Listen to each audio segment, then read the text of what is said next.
ஒரு மகிழ்ச்சியான செய்தி. இதயம் நலனையின் விலை லிட்டருக்கு ரூபாய் 105 குறைஞ்சிருக்கு. செப்டம்பர் 2023ல 1 லிட்டர் இதயம் நலனையின் அதிகபட்ச விலை ரூபாய் 503. ஆனா இப்ப 1 லிட்டர் இதயம் நலனையின் விலை ரூபாய் 398 மட்டும்தான் தமிழ்நாட்டுல. அப்ப இனிமே எல்லாரும் இதயம் நலனை வாங்கலாம் இல்ல? மாண்புமிகு நிதி அமைச்சர் அவர்கள் ஒரு அறிக்கை வெளியிட்டிருந்தார்.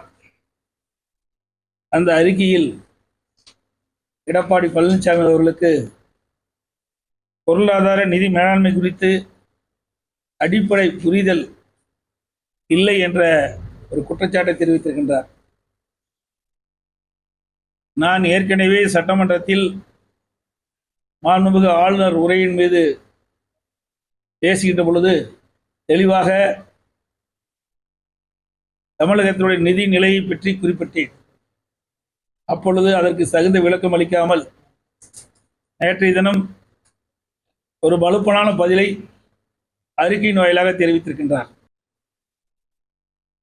திராவிட முன்னேற்ற கழகம் எதிர்க்கட்சியாக இருக்கின்ற பொழுது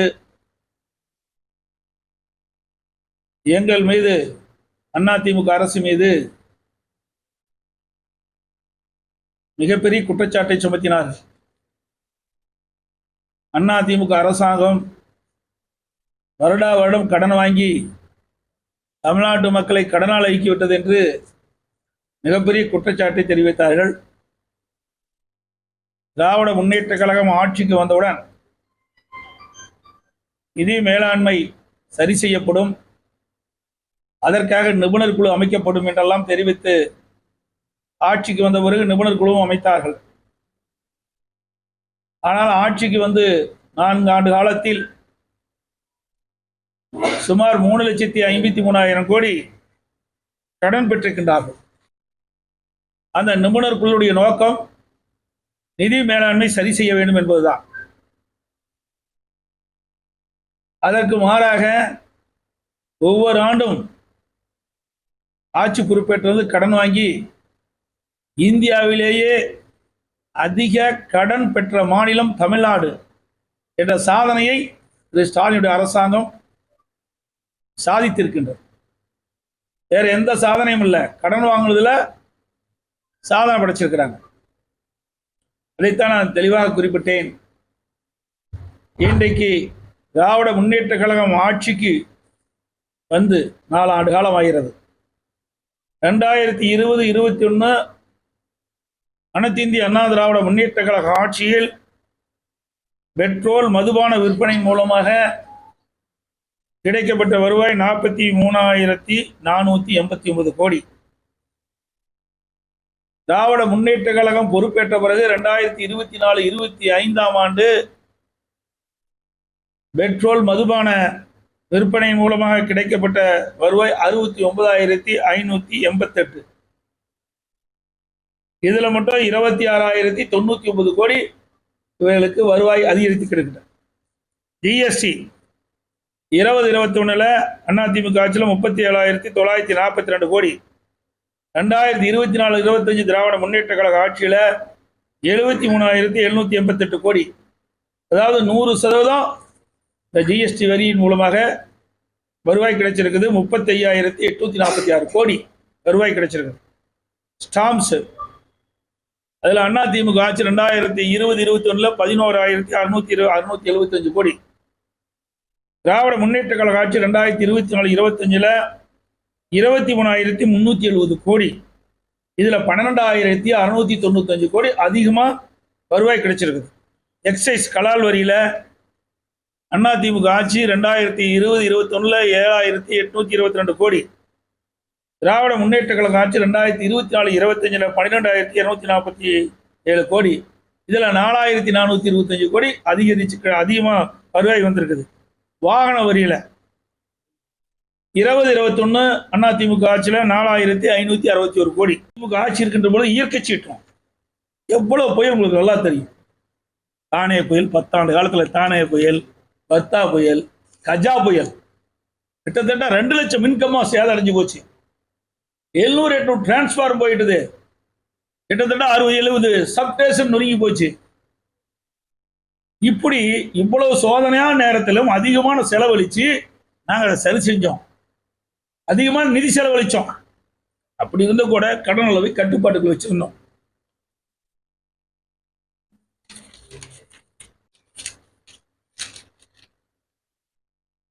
மின்சாரத்துறை அமைச்சர் சொல்றாரு, திரு செந்தில் பாலாஜி சொல்றாரு, எடப்பாடி பழனிசாமி அமைதிப்படை பழனிசாமின்னு சொல்றாரு, அமைதிப்படை அமாவாசைங்கிறார். அவருக்கு கரெக்டா பொருத்தமான பேர். திரு பாலாஜி அவர்களுக்கு பொருத்தமான பேரை அவரே தேடிக்கொண்டார். 5 கட்சிக்கு கட்சி மாறியவர் தான் இந்த செந்தில் பாலாஜி. ஒரு கட்சியில் இல்லை, 5 கட்சிக்கு போய் இப்ப திமுகவுக்கு வந்திருக்கிறாரு. அடுத்து எந்த கட்சிக்கு போவாருன்னு தெரியல. ஒரே 5 ஆண்டுல 2 கட்சி சின்னத்துல நின்று ஒரே வேட்பாளர் இவருதான். ஒரே 5 ஆண்டுல 2 முறை 2 ரெட்டாலையில் நின்றார், திமுகவில் நின்றார். அப்படி பெருமைக்குரிய மனிதர் தான் பேசியிருக்கார். இதே செந்தில் பாலாஜி மறந்து பேசுவார் என்று கருதுகிறேன்.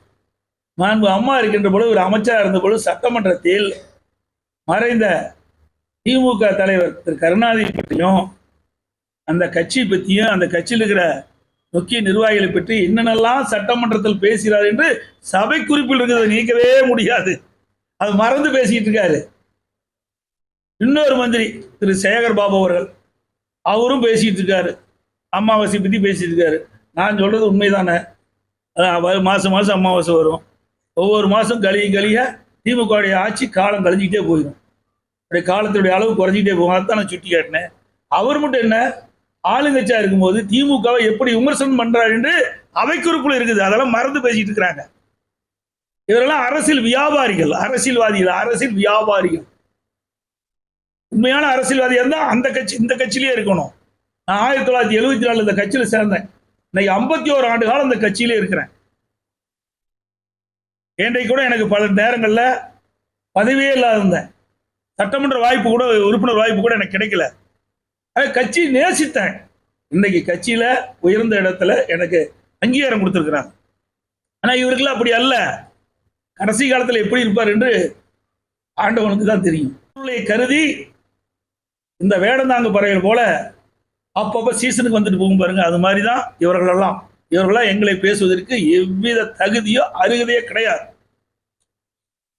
அதோட மட்டும் 86,064 கோடி அதிகமா வருவாய் வந்திருக்கு. அதாவது அனைத்து இந்திய அண்ணா திராவிட முன்னேற்ற கழகம் 2020-21 ஆட்சியில் கிடைக்கப்பட்ட வருவாயை விட 2024-25 திராவிட முன்னேற்ற கழக ஆட்சியில் கிடைக்கப்பட்ட வருவாய் அதிகரிப்பு 86,064 கோடி. அதோடு மைய அரசின் வரி பகிர்வு 2021 நமக்கு கிடைக்கப்பட்டது அதிமுக ஆட்சியில் 24,925 கோடி. திராவிட முன்னேற்ற கழக ஆட்சியில் 24-25 மைய அரசின் வரி பகிர்வு 49,755 கோடி. இதுல 24,830 கோடி அதிகமாக கிடைச்சிருக்கு. அதாவது 100% கிடைச்சிருக்கு. திராவிட முன்னேற்ற கழக ஆட்சி வந்து 4 ஆண்டு காலத்துல 2020-21 அதிமுக ஆட்சியை விட 2024-25 திராவிட முன்னேற்ற கழக ஆட்சியில இதையெல்லாம் பார்க்கின்ற பொழுது 1,10,894 கோடி, 1,10,894 கோடி அதிகமா வருமானம் வந்திருக்குது. இவ்வளவு அதிகமா வருமானம் வந்தும் கூட மூலதன செலவு பார்க்கின்ற பொழுது அனைத்து இந்திய அண்ணா திராவிட முன்னேற்ற கழக ஆட்சி நீங்க பாத்தீங்கன்னா 2021 33,068 கோடி மூலதன செலவு. திராவிட முன்னேற்ற கழக ஆட்சியில் பார்த்தீங்கன்னா 24-25 47,681 கோடி, கிட்டத்தட்ட 14,000 கோடி தான் அதிகரிச்சிருக்குது. மூலதன செலவு அதிமுக ஆட்சியை விட திராவிட முன்னேற்ற கழக ஆட்சியில வெறும் 14,000 கோடி தான் அதிகரிச்சிருக்குது. ஆக வருவாய் உயர்வு 1,10,894. திராவிட முன்னேற்ற கழக ஆட்சியில் அதிமுக ஆட்சியை விட 1,10,894 கோடி வந்திருக்குது. மூலதன செலவு அதிகரிச்சிருக்கணும், ஆனா மூலதன செலவு அதிகரிக்கல, வெறும் 14,000 கோடி தான் அதிகரிச்சிருக்குது. இதற்கு மேல 3,53,392 கோடி கடன் வாங்கியிருக்கிறீங்க. 3,53,392 கோடி கடன் வாங்கியிருக்கிறீங்க. அதனாலதான் நான் கேட்டேன், எவ்வளவு கடன் வாங்கினீங்களே, அதிகமான மூலதன செலவு செஞ்சுதான் பரவாயில்ல. மூலதன செலவும் இல்லை, புதிய திட்டங்களும் இல்ல. திராவிட முன்னேற்ற கழக ஆட்சியில அதிக வருவாய் வந்திருக்குது. பல்வேறு இடங்களில கடனும் அதிகமா வாங்கியிருக்கிறீங்க, மூலதன செலவும் குறைவு. அப்படின்னு அந்த பணம் எங்க போச்சு? அதான் எங்களுடைய கேள்வி. பேசி மொழிதான் அறிக்கை விட்டுருக்க. ஆக இவர்களுடைய திராவிட முன்னேற்ற ஆட்சி காலத்தில் நிதி மேலாண்மை செய்வதற்கு குழு அமைச்சிங்களா? அந்த குழு ஏதாவது அறிக்கை குடிச்சுதா? அந்த குழு அறிக்கையின்படி இந்த நிதி மேலாண்மை செய்வதற்கு ஏதாவது நடவடிக்கை எடுத்துக்கலாம்? எதுவுமே இல்லைங்க. எதிர்கட்சியில் எங்களை பற்றி எவ்வளவு விமர்சனம் செஞ்சீங்க, அதைத்தான் நான் கேள்வியை கேட்டேன். அதுக்கு உரிய பதில் இல்லை. ஆக இன்றைக்கு தமிழ்நாட்டில் இன்னும் 1.25 வருஷம் இருக்குது. இந்த 1.25 வருஷம் முடிக்கின்ற பொழுது 5 லட்சம் கோடி கடன் வாங்கிடுவாங்க. திராவிட முன்னேற்ற கழக ஆட்சியில் 5 லட்சம் கோடி கடன் வாங்கி மிகப்பெரிய சாதனை படைத்த அரசாக திராவிட முன்னேற்ற கழக அரசு இருக்கு. 70 ஆண்டு காலமாக அதிமுக ஆட்சி 2021 வரை 5,18,000 கோடி தான். இதுல 5,18,000 கோடியில 2011 ஆட்சி மாற்றம் ஏற்படுது. மாண்பு அம்மா அவர்கள் தமிழகத்துடைய முதலமைச்சராக பொறுப்பேற்கின்ற பொழுது 1,14,000 கோடி கடன். அப்பதான் நாங்கள் பதவியேற்கிறோம். இந்த 5,18,000 கோடி 1,14,000 கோடி கழிச்சிங்களா? 4,14,000. அதுல 22,000 கோடி இந்த மின்சார வாரியத்துக்கு உதவி திட்டத்துக்கு நாங்கள் கடன் ஏற்றுக்கிட்டாங்க. அதில் 22,000 கோடி போயிட்டு. அதோட கொரோனா காலம் நீங்க பாத்தீங்கன்னா 19, 20, 21 கொரோனா காலம். அதில் 36,000 கோடி நம்ம செலவழிக்க வேண்டியது. இதெல்லாம் கழிச்சு பார்த்தீங்கன்னா ஒரு 3 லட்சம் கோடி தான் கடனே. 3 லட்சம் கோடி கடன் இருக்கிற கூட நிறைய திட்டங்களை நாங்கள் கொண்டாந்தோம். நிறைய திட்டங்கள், பாலங்கள், கல்லூரிகள், நிறைய கட்டடங்கள், இப்படி நிறைய மூலதன செலவுகள் செய்தோம். ஆனால் இப்போ எதுவுமே கிடையாது.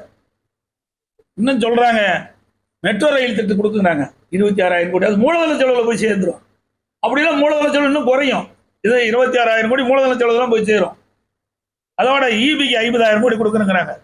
இவள் ஆட்சிக்கு வருவதற்கு முன்பு திராவிட முன்னேற்ற கழகம் ஆட்சிக்கு வந்தா அதெல்லாம் சரி செய்யப்படும் கடன் சொன்னீங்க. எங்க சரி செஞ்சிருக்கிறீங்க? மின் கட்டணத்தையும் ஏற்றிட்டீங்க. 52% மின் கட்டணத்தை ஏற்றிருக்கிறீங்க. ஒவ்வொரு ஆண்டும் 5% மின் கட்டணம் உயர்த்தப்படும் என்று 3 ஆண்டு காலமாக ஆண்டு ஒன்றுக்கு 5% ஏற்றி அதுக்கு 15%, கிட்டத்தட்ட 67% உயர்ந்து போச்சு. இவ்வளவு உயர்ந்தோம், இன்னும் அது கடன் குறையல. அதோட மத்திய நிதிக்குழு பரிந்துரைப்படிதான் நாங்க கடன் வாங்கிட்டு இருக்கிறாங்க. நாங்களும் அப்படித்தான் கடன் வாங்கணும். நாங்கள் மட்டும் என்ன பண்ணோம், 25% வச்சிருந்தான்னு வச்ச நிர்ணயிக்கப்பட்ட கடன் எங்களுக்கு மத்திய நிதிக்குழு 25% நிர்ணயிச்சது.